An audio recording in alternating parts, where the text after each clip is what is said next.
माँ बाप रे साथे कोई धोखो मत करजो। सभी आप लोगों से हाथ जोड़ के वंदना करता हूँ। हमारा जो चैनल है श्री सोनू महाराज, वो चैनल जरूर सब्सक्राइब करें और इन वीडियो को शेयर करते रहिए। वासुदेवा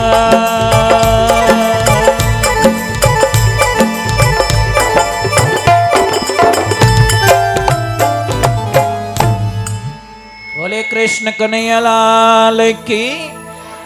बोलो राधे। थोड़ा जोर से बोलो ना, राधे। जय श्री कृष्ण। कितना सुंदर पदों का वर्णन किया गया। भगवान का नाम लेने पर कितनी खुशी मिलती है। आप लोगों को एक बात का ध्यान रखना है,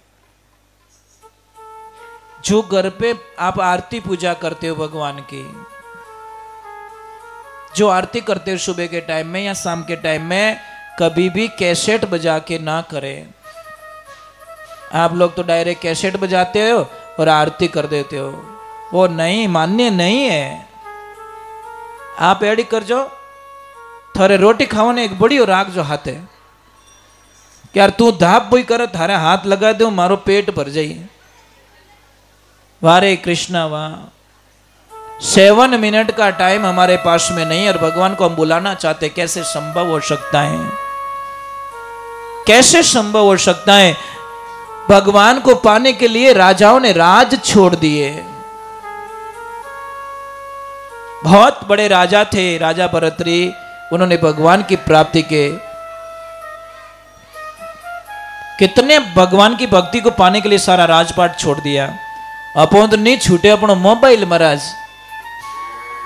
थाने कह दियो रहे कि काले सत्संग में आवनो है और मोबाइल कोई हाथे मती लाई जो।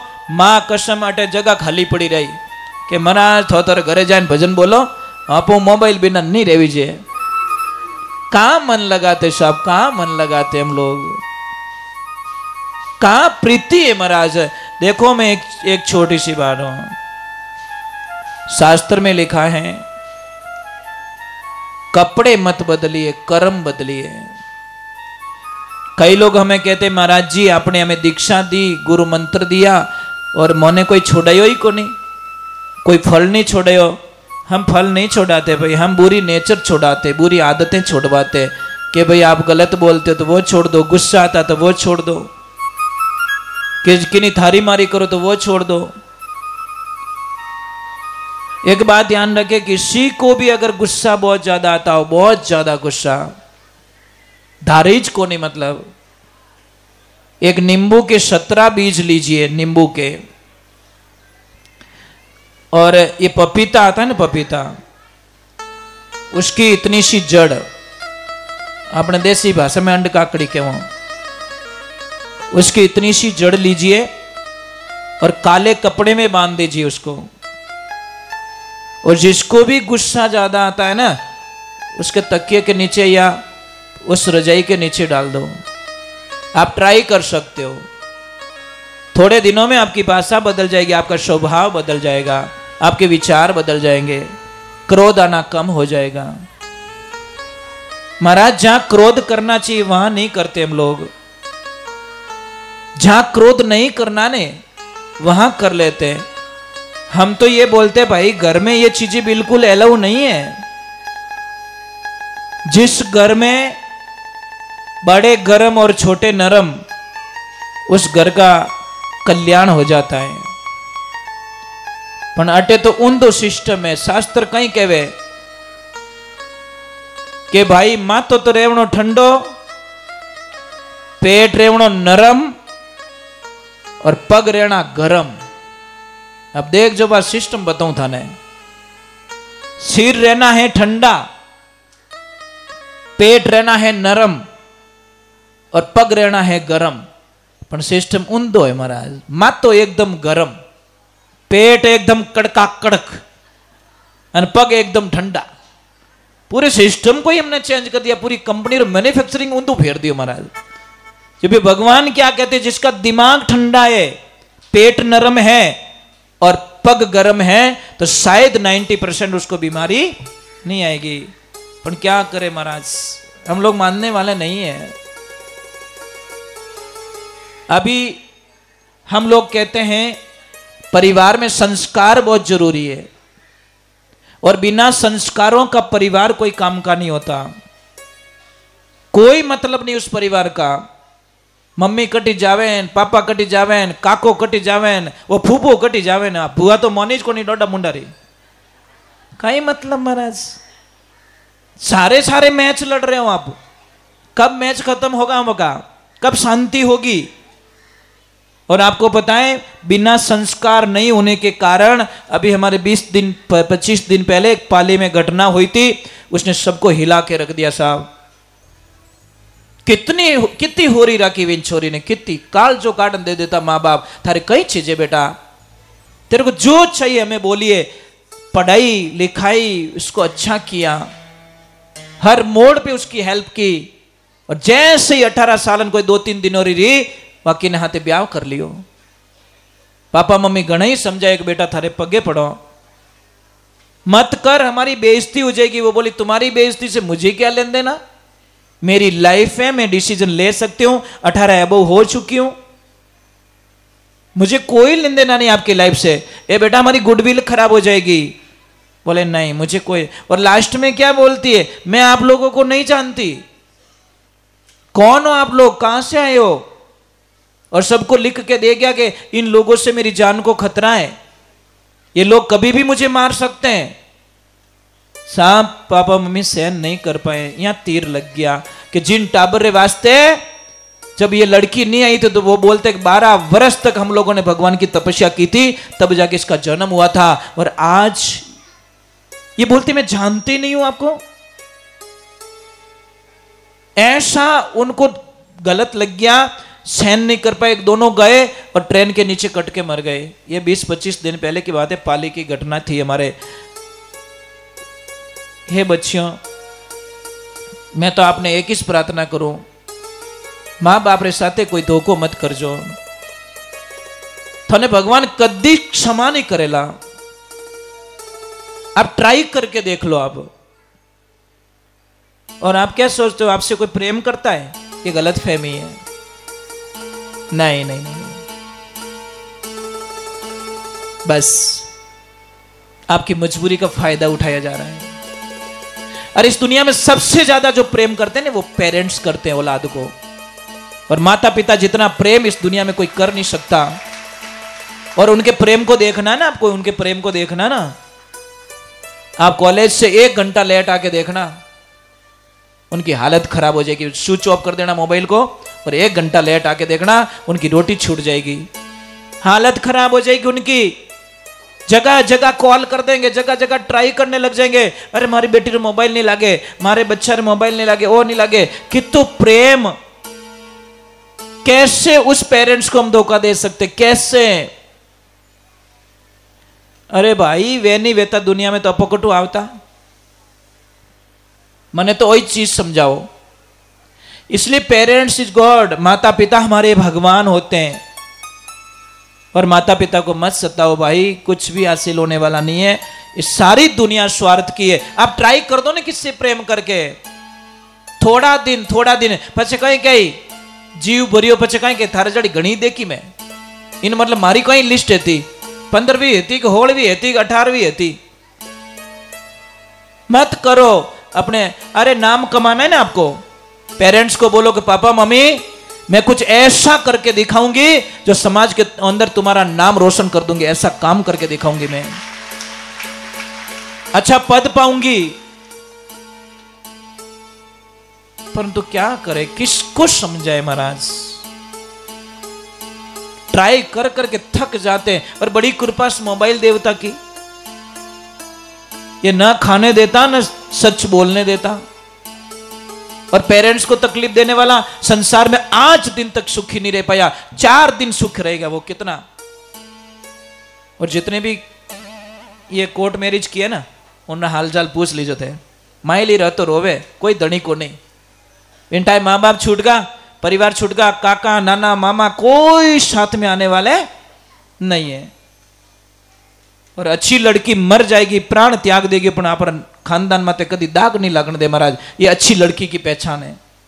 नेत्र तो थोड़े बदलो ही समझ लो, समझ में आ रही नहीं? वो अगर कुछ गलतियां कर रही है, थोड़ा कहनो सहन नहीं रेवे तो कुछ बदला है साहब। तो इसीलिए हम बोल रहे हैं अच्छे कपड़े पहनने से क्या मिलेगा हम लोगों को? घर में तो सिस्टम ही बराबर नहीं है। बढ़िया कपड़ा पहनो, बारह मुंडो बता दो, सेल्फी ले लो, सेल्फी ले भोंको मुंडो राखना क्या सेल्फी? वो सेल्फी मन रे उपरांत लियोड़ी है, ओरिजिनल सेल्फी नहीं है। अंदर से नहीं हंस रहे हो। माटाणी अपने मारवाड़ी में कहवत है ना, थप्पड़ ठोकन मुंडो रातो राखणो। नहीं हंसो तो दुनिया कहीं कही। यही हमें भागवत जी समझाते हैं। यही प्रश्न उठता है कि हम ये यज्ञ क्यों करवाते हैं, क्यों कथाएं करवाते हैं, क्यों इस यज्ञ में आते हैं? तो महाराज अनुष्ठान हुआ है, भक्ति मैया आई, कीर्तन हुआ है, अर्जुन जी आए हैं, महादेव आए हैं, सब झूमने लगे। कथा में बहुत आनंद आया। अभी थोड़ा 20 मिनट और बाकी है, फिर आपको छोड़ देंगे, ठीक है? क्योंकि आज यहां विराम हो जाएगी, कथा महात्म्य पूरा हो जाएगा। तो अभी एक प्रश्न वापस उठ गया कि हे गुरुदेव, क्या पापी लोग भी इसमें तिर जाते हैं? पापी लोगों का भी कोई मोक्ष होता है? जिसने बहुत पाप किया, गुरुदाता मैंने अवगुण बहुत किया, जितना पांव दरिया धरणी पर मनसा पाप किया, हे गुरुदाता मैंने अवगुण बहुत किया। क्या पाप किया हुआ इंसान भी तिर जाता है? तो वापस कथा आती है। तुंगभद्रा नदी के किनारे आत्मदेव नाम के एक ब्राह्मण देवता रहते थे। ब्राह्मण देवता इतने अच्छे, भगवान का भजन करो। आत्मदेव, जो आत्मा को पहचान ले वो आत्मदेव। नारायण तुम सत्संग करो, पहले सीखो भजन की रीत, आत्मा का ज्ञान परखे नहीं जब तक रेवे आड़ी भीत। दीवार रहेगी आपके बीच में। तो भगवान की कृपा हुई, आत्मदेव बड़े आनंद में। परंतु एक दुविधा है, घर में बच्चे नहीं है, गाय बछड़ा नहीं दे रही, तुलसी मैया लारे सूख जाती है। वो बोल रहे मैंने कितना पाप किया होगा, मेरे घर में कोई बच्चे नहीं है। और उनकी पत्नी इतनी खराब है कृष्णा, उसकी जान ले ले इतनी खराब। भगवान की भक्ति से उनको कोई लेन देना नहीं। आत्मदेव ने एक दिन सोचा कि चलो इस जीवन लीला को समाप्त कर लेता हूं। टाबर तो है को नहीं मारे, अब जीवन की नहीं वास्ते। देखो बेटा सुनना, पेरेंट्स क्या करते हैं। घर में औलाद नहीं होती ना, भूखे मरते हैं। कोई थोने कहे महादेवरा इतना उपास करना वे करे, कोई कहे 12 वर्ष रामदेवरा पैदल जानो। आपको पाने के लिए वो पेरेंट्स जाते हैं पैदल। जैसे ही महाराज जी जाके उन्होंने बोला नदी में कूद के मेरी जान दे दो। एक कोई महात्मा जी आए, बोले कहां जा रहे हो? आत्मदेव कहां जा रहे हो? कि मुझे मरने दीजिए। कि क्यों? कि घर में बच्चे नहीं है, जी के क्या करूं, पत्नी मेरा सुनती नहीं और बच्चे मेरे घर में नहीं, मन लगाऊं तो कहां लगाऊं। उन्होंने बोला कि मैं एक फल देता हूं, जाइए और अपनी पत्नी को फल दे देना, मेरे प्रभु की कृपा से 9 महीने बाद में उसको बच्चा हो जाएगा। संत थे, संत के शब्दों का विश्वास किया कि चलो मैं ले जाता हूं, और ले जाके अपनी पत्नी को सुपुर्द कर दिया कि हे लक्ष्मी ये फल खा लो। मैंने बोला ना कुबुद्धि कुबुद्धि होती है। बंडूड़ो वे के बंडूड़ो, बंडूड़ा समझो, हुईड़ा हुईड़ा कहीं के भी नहीं, गडूरियो कहीं के जो भी कहो जको गडूरा। इन गडूरा ने कितो ही बढ़िया हिनोन करो गंगा नदी कादो देख तो इन बेटो मेकअप करी, कीचड़ सरकार जिंदाबाद। उसको कोई लेन देना, घणो ही गंगा में स्नान करियो पण कादा में वो बेटो एकदम बढ़िया चकाचक हो गया, या जाने देसी घी में चूरमू करियो भेजू। क्या करे, उसको तो वो कीचड़ अच्छा लगता है, अच्छी बातें अच्छी, गंगा स्नान अच्छा नहीं लगता। अब महाराज उसको ले जाकर वो फल दिया। वो बोली इससे क्या होगा कि तू खाएगी, तू गर्भवती होगी और तेरे बच्चा होगा और हमारी मनोकामना पूर्ण होगी, और मैं अनुष्ठान के लिए जा रहा हूं। वो बोली मैं खाऊंगी, फिर मेरे को बच्चा होगा, फिर मेरा पेट भी बड़ा होगा। नहीं नहीं, आई नॉट एक्सेप्ट, नहीं आई नॉट एग्री, मैं ये नहीं कर सकती। कौन लपड़ो करे? 9 महीना विने गर्भ में राखो, पछे जन्म दो, पछे दूध पावणो ने मोटा करना विने धोवणो ने ओ करनो, कौन लपड़ा करे? नहीं नहीं नहीं नहीं। उसने एक आइडिया लगाया, उसने वो फल दे दिया गाय माता को, गाय माता खा ले। अब उसकी बहन जो थी कि बहन मारे 9 टाबर रियोड़ा 10 लोग पेट में। एक काम कर, वैसे जीजा जी तू गयोड़ा बारे, अब उन्होंने कहीं ठा पड़े, वो मारे टाबर रहे नहीं, जब तू कह दीजिए वो मारो इस टाबर है, मैं अटे रहूं थारे घरे काम करूं, दूध में पिला दूं, मोटो में कर दूं, बाकी ओ काम ठीक है, पैसे मेरे खाने वाला है नहीं, पैसे बहुत है मेरे पास, धन बहुत है। वो फल दे दिए गाय माता को। और धुंधली नाम था, धुंधली ने उस बहन को घर पे रखा, और 12 महीने बाद में जब बच्चा हुआ तो महाराज ढिंडोरा पिटवा दिया, धुंधली को बच्चा हुआ, धुंधली को बच्चा हुआ। आत्मदेव जी को खबर लगी कि घर में बच्चा हुआ है, आए, बड़ी खुशियां मनाई, बहुत आनंद हुआ। अब इधर गाय माता ने भी के बछड़े को जन्म दिया, पर था इंसान का बच्चा, पर उसके कान थे ने वो गाय माता जैसे कान थे। अब दोनों का नामकरण करने की स्थिति आई। वो धुंधली बोली नहीं नहीं नहीं, मारा बेटा रो नाम तो मैं ही रखू। अरे मत रख, मैं रखता हूं। नहीं, ठंडा नहीं पड़े, मारा बेटा रो नाम मैं ही रखू। कहीं राखी कि मैं इसका नाम रखूंगी धुंधकरण, धुंधली का धुंधकरण। तो आत्मदेव ने गौ माता के बछड़े को गौकरण रख दिया। अब दोनों बच्चे, अब धुंधला तो धुंधला था, वो तो इतना ओढ़ बोलावे राम, परेशान कर देवे, धारीज को नहीं। थोड़ी कोई कोई टाबर अणुता वे ने धाप जाता रहो, मन लाइन के महाराज मैं तो धाप गई नो, पहला नहीं रह के महाराज टाबरी को नहीं, पछ के मैं तो धाप गई। अब दोनों तरफ हमारी कोई प्रॉब्लम है, नहीं रहे तो ही प्रॉब्लम, होवे तो के धाप गई। कारण संस्कारों बिना बच्चा अच्छा नहीं होता। अब भगवान की कृपा हुई, धुंधकरण को मतलब अपना काम कर रहा है, स्कूल में ओढ़ बोलावनो, लड़ाइयां करनी, वे जिन बातें आवनी, गालियां बोलनी, झगड़ो करनो। और गौकर्ण जी महाराज बढ़िया पिताजी के शरणों में बढ़िया आनंद ले रहे, माता पिता का परम भक्त।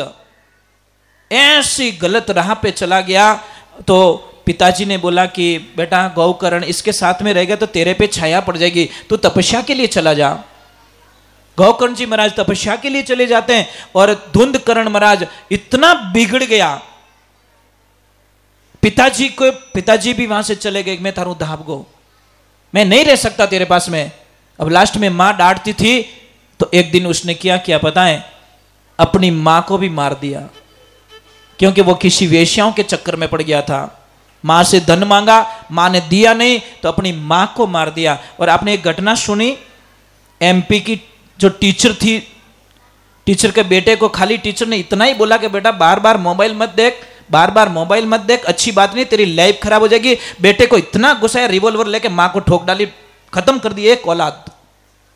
एक किस बेटो डायरेक्टली मां को उठा दी, बीच में तू बोलने वाली कौन है, मैं मेरे फ्रेंड्स के साथ में खेलता हूं। लो क्या संस्कार महाराज।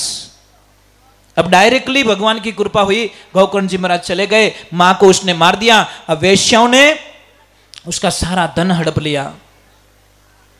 आखिर में एक दिन उसने वेश्याओं के जाल में आकर राजा के यहाँ पे चोरी कर दी। तो वेश्याओं ने सोचा कि ये पकड़ा जाएगा तो हमारी भी मौत निश्चित है, राजा मार डालेगा हमको। तो वेश्याओं ने सलाह की क्या किया जाए, किसको मार दिया जाए, कैसे मारे।